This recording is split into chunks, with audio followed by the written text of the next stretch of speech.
13h25, estamos ao vivo, começando a partir de agora mais uma edição do Seu Rede Verdade, excepcionalmente hoje começando aí com um horário diferenciado, entrando 5 minutos mais cedo aí para você, em função do início das transmissões do Guia Eleitoral na televisão nessa campanha de 2022, mas estamos aqui trazendo as notícias da política na Paraíba. E no programa de hoje você ainda vai acompanhar, dentro da nossa rodada de entrevistas com os candidatos ao Senado da República, uma conversa com o professor e advogado Alexandre Borges, ele que é candidato do PSOL ao Senado da República. Antes, vamos trazer aqui algumas matérias, algumas informações da campanha de 2022. Olha só, eleitores paraibanos com deficiência terão acessibilidade garantida pelo TRE da Paraíba no dia da votação. Vamos conferir a reportagem.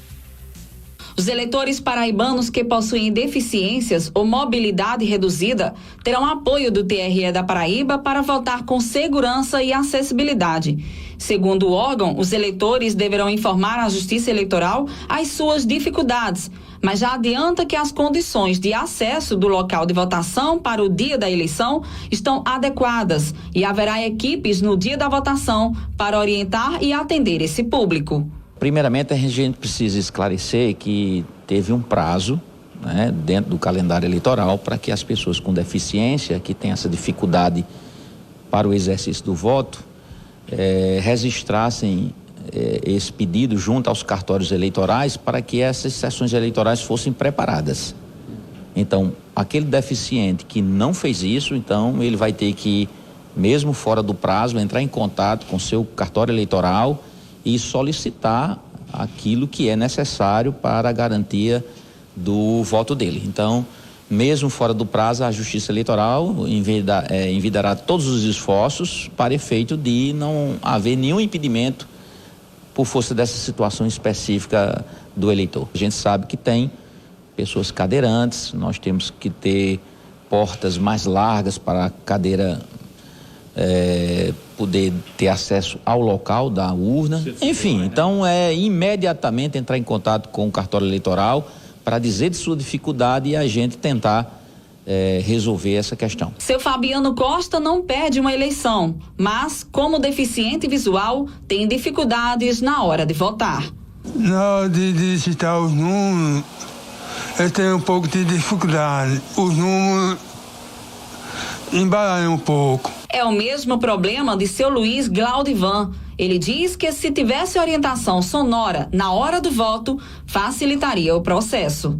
Para digitar e ver as fotos já dificulta, a imagem fica embaçada, aí é difícil para mim. Eu consigo digitar no teclado porque eu já tenho alguma prática de teclado, aí consigo até sem olhar para o teclado a gente digita, né? Agora a gente tem que saber um feedback para saber se digitou certo ou errado. No caso, deveria ter uma fórmula adaptável para aquele de baixa visão, com um sinal sonoro do número para um fone de ouvido, por exemplo, poderia solucionar o problema.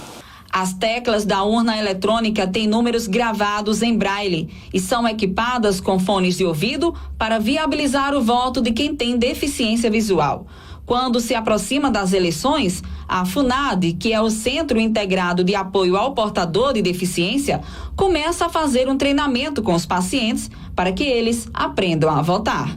A gente trabalha muito a questão da discriminação tátil e para diminuir as dificuldades dele na hora de identificação de números, de teclas.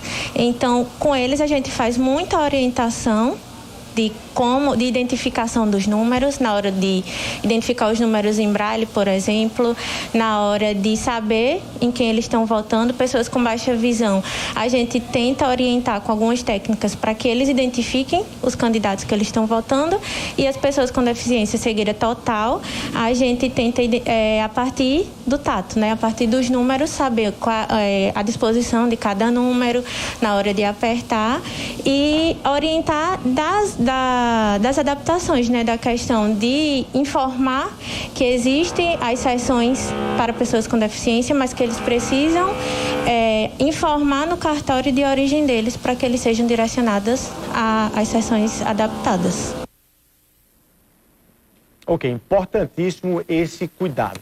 Olha só, como eu falei, começaram hoje, né, as propagandas na TV e no rádio do guia eleitoral dessa campanha. Mas por uma razão ou outra, partidos não entregaram as mídias e o início da campanha eleitoral na TV e no rádio ficaram ali com alguns buracos, algumas lacunas aí. O Washington Luiz foi para campo para descobrir o que foi que houve aí com esse início do guia eleitoral.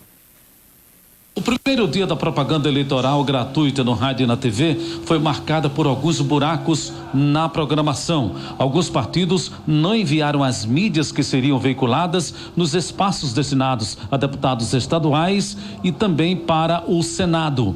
PDT, União Brasil, PSTU, PROS, PSDB e Cidadania não apresentaram seus candidatos nas primeiras sessões que aconteceram na manhã desta sexta-feira.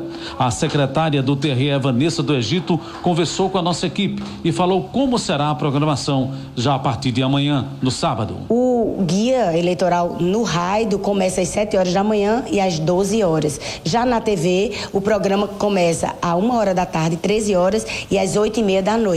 Sendo 5 minutos nas segundas, quartas e sextas para os candidatos ao Senado, 10 minutos para os candidatos ao governo e 10 minutos para os candidatos a deputado estadual.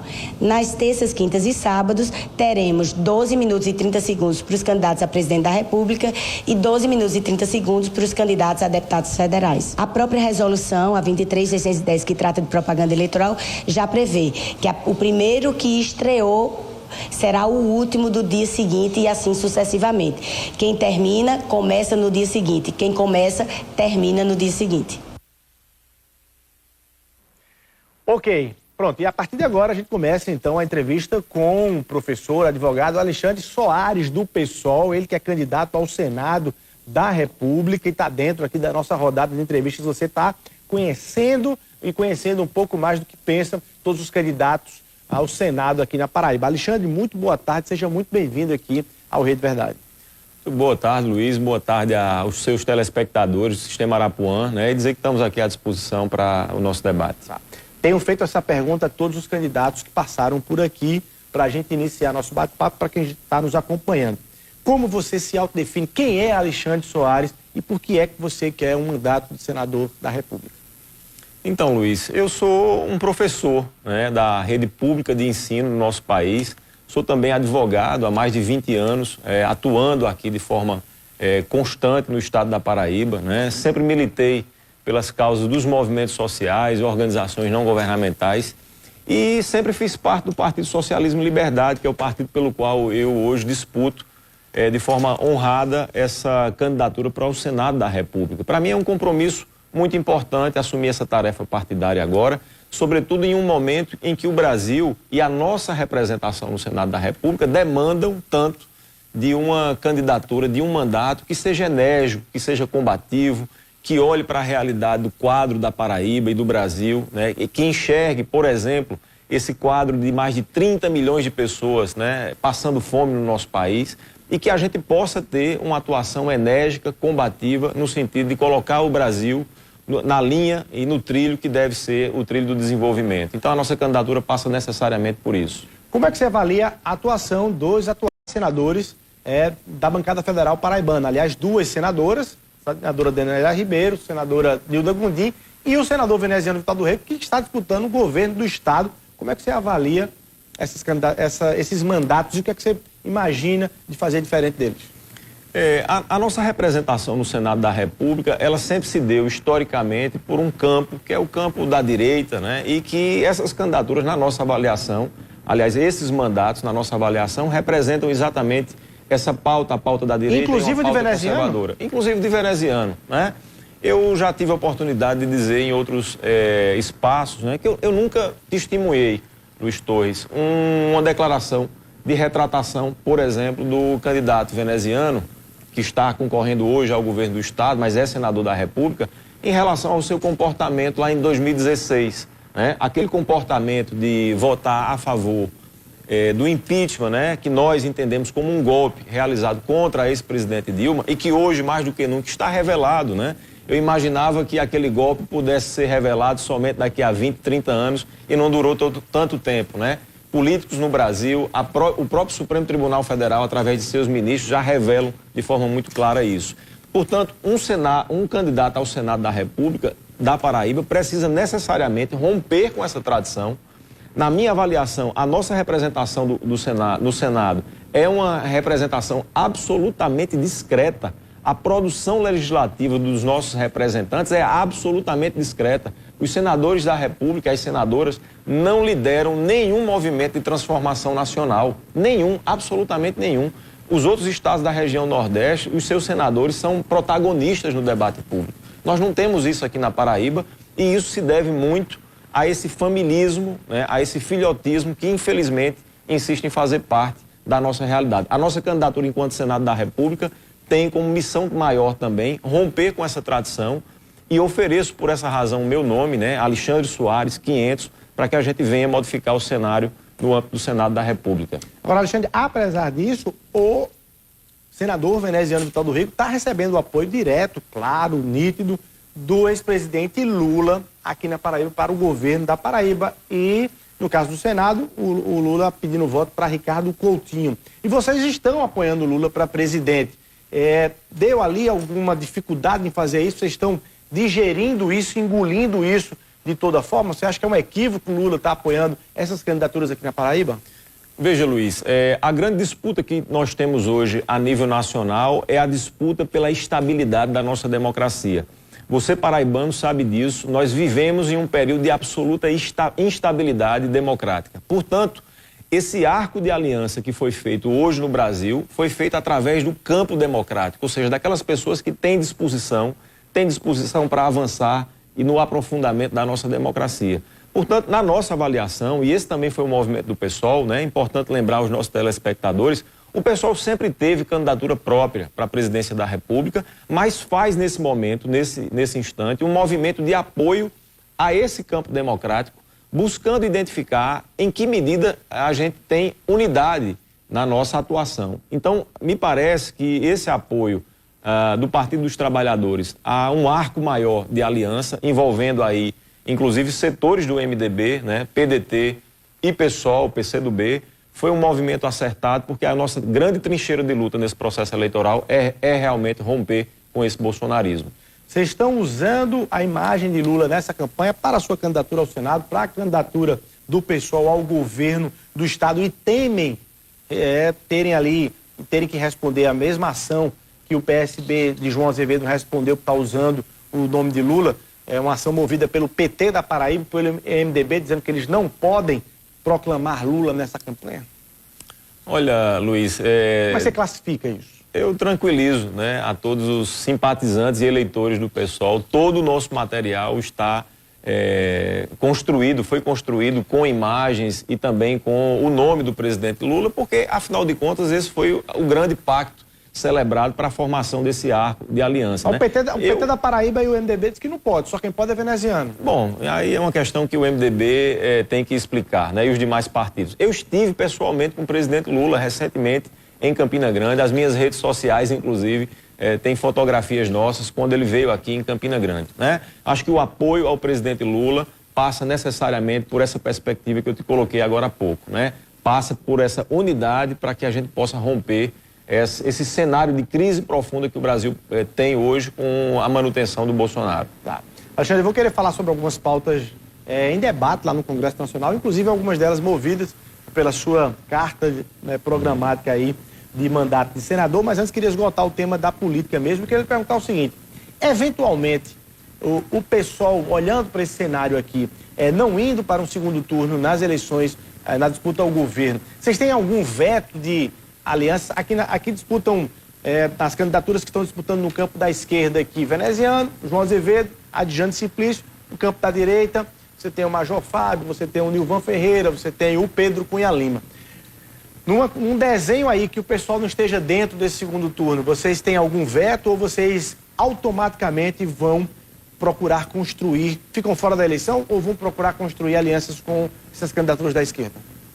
Então, Luiz, a nossa avaliação é que nós estaremos no segundo turno com a professora Adjane Simplício, né, nossa candidata ao governo do Estado, número 50. A Adjane tem feito bons debates durante o processo eleitoral e é nesse horizonte que a gente aposta. Nós apostamos que estaremos no segundo turno e preferencialmente, né, que a gente esteja com o campo democrático. É esse o único cenário que a gente consegue visualizar para o momento. Você chegou em algum momento a ser cotado e discutido dentro do pessoal, ser o candidato ao governo e não ao Senado?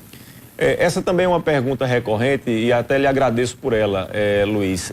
A construção da candidatura da professora Adjane se deu dentro do PSOL da forma como a gente constrói as nossas candidaturas, dentro das setoriais. Hoje, uma das setoriais mais importantes dentro do PSOL é exatamente a setorial de mulheres. Nós entendemos que o campo da política precisa ser ocupado por mulheres. A questão do empoderamento das mulheres passa também pela ocupação desses espaços. Portanto, a decisão que o PSOL tomou pela candidatura da professora Adjane Simplício, além de construída internamente e não imposta, como algumas candidaturas, inclusive para o Senado da República, né? Feitas através de partidos cartorários, ou mesmo, Luiz, uma revelação feita, né, essa semana em relação, por exemplo, à candidatura do pastor Sérgio Queiroz, né, construída dentro, né, negociada dentro de conchavos com a União Brasil. O pessoal não faz esse tipo de política, né? E da mesma forma, reafirmo aqui, a candidatura da professora Adjane Simplício é importantíssima, né? O mundo será melhor quando as mulheres estiverem melhor e, sobretudo, ocupando espaços de poder. Alexandre, naturalmente, dentro da disputa presidencial, vocês estão apoiando o ex-presidente Lula, ele pode ganhar a eleição ou virar presidente, mas aí o presidente Jair Bolsonaro pode ganhar a eleição e ser reeleito. E aí muita gente faz o seguinte, olha, eu não gosto de ficar votando em candidatos que fazem oposição direta ao presidente, seja ele qual for. No caso de vocês, especificamente, seria ao presidente Jair Bolsonaro. Porque esse congressista paraibano pouco trará a Paraíba, porque vai ficar lá em Brasília brigando com o governo, não vai pegar emenda, não vai trazer obra, não vai trazer nada para Paraíba. Qual é uma postura sua, eventualmente, com o mandato de senador, com o presidente Jair Bolsonaro reeleito? Então, Luiz, essa também é uma questão interessante, né? Porque a gente há de convir que uma bancada de esquerda neste governo Bolsonaro, que está se encerrando agora, foi de fundamental importância, né? Essa compreensão de que um eventual... oposicionista contundente. Essa não é uma leitura que a gente, por exemplo, trabalha na nossa perspectiva. Imaginem vocês uma Câmara dos Deputados ou mesmo um Senado da República absolutamente refém de um governo como o governo Bolsonaro. Seria uma tragédia muito maior. Eu me orgulho muito de fazer parte de um partido que tem apenas hoje, foram eleitos 10 deputados federais em 2018, hoje a nossa bancada está reduzida a 8, mas é indiscutivelmente a bancada mais combativa, Luiz. É a bancada do Congresso Nacional que impediu, por exemplo, que o Jair Bolsonaro fosse à frente naquele seu projeto de estabelecer um auxílio emergencial de apenas R$200. Era o PSOL que estava lá tensionando essa pauta. Era o PSOL que estava tensionando o Supremo Tribunal Federal as investidas do presidente Bolsonaro contra os povos tradicionais, contra a devastação ambiental que nós temos hoje, né? Contra a crise vivenciada, por exemplo, durante o período da pandemia. Então me orgulha muito, né? Me orgulha muito, primeiro, de fazer parte de um partido combativo como o PSOL, absolutamente necessário num modelo de governo como foi esse, do Jair Bolsonaro, e eu tenho absoluta tranquilidade, né? Que a gente não vai ter tanto esforço assim, porque, na verdade, Luiz, no dia 2 de outubro, teremos a feliz notícia de eleição do presidente Lula. É nessa perspectiva que a gente trabalha. Vocês temem alguma coisa diferente do ponto de vista do resultado das eleições por parte do presidente Jair Bolsonaro? Alguma reação fora, enfim, como se diz, das linhas constitucionais? O Bolsonaro, ele opera fora das linhas constitucionais, né? Aquele juramento que geralmente os presidentes da República fazem quando tomam posse, né? E que é uma determinação constitucional, ele foi, de certo, o presidente da República que mais descumpriu. Nós estamos falando de uma pessoa, Luiz, que contra ele pesam mais de 143 processos de impeachment no Congresso Nacional e que todos nós sabemos que não foi adiante porque ele tem um Congresso Nacional absolutamente capturado via orçamento secreto, que inclusive alguns candidatos ao Senado da República e para deputado federal aqui na Paraíba se utilizam corriqueiramente, né? Nós precisamos romper com isso. Eu particularmente não acredito, né, na possibilidade de um golpe por parte do presidente Bolsonaro, porque ele não tem as condições para se dar um golpe. Ele não tem sequer apoio popular e será inegavelmente vencido, né, superado a partir do dia 2 de outubro. Se você estivesse no Senado quando o Senado votou o pacote, a tal PEC emergencial, que liberou e abriu janela para o presidente garantir benefícios sociais, como o aumento do valor do Auxílio Brasil, voucher e Pix para, caminhoneiros, entre outras ações sociais. Você teria votado contra ou a favor? Sem a menor dúvida, Luiz. Sem a menor dúvida, a bancada do PSOL votou e eu, particularmente, votaria a favor. Você votaria a favor? A favor por uma razão simples e aqui me permita explicar. Era o PSOL que estava desde 2020 tensionando um benefício permanente de R$600. Então, para nós, não é possível negar uma realidade. Qual é a realidade hoje? É uma realidade de 63 mil pessoas endividadas no Brasil, 33 milhões de pessoas passando fome, 10 milhões de pessoas desempregadas. É claro que esse benefício precisaria chegar. Agora, é inegável reconhecer que este modelo que foi aprovado pelo presidente Bolsonaro é um modelo absolutamente eleitoreiro, sobretudo porque a LDO, que foi publicada ontem, diz textualmente que ele não passa, né, do mês de dezembro. Então, é preciso muita clareza no debate público e era assim que a gente poderia se posicionar. Tá, por falar em posicionamento, você está defendendo também revogar reformas que foram ali bem discutidas no Brasil, entre elas a trabalhista. Vamos falar sobre isso no próximo bloco. Vamos rapidinho para o intervalo comercial e a gente volta conversando aqui com Alexandre Soares, ele que é candidato do PSOL ao Senado da República. Um minutinho só.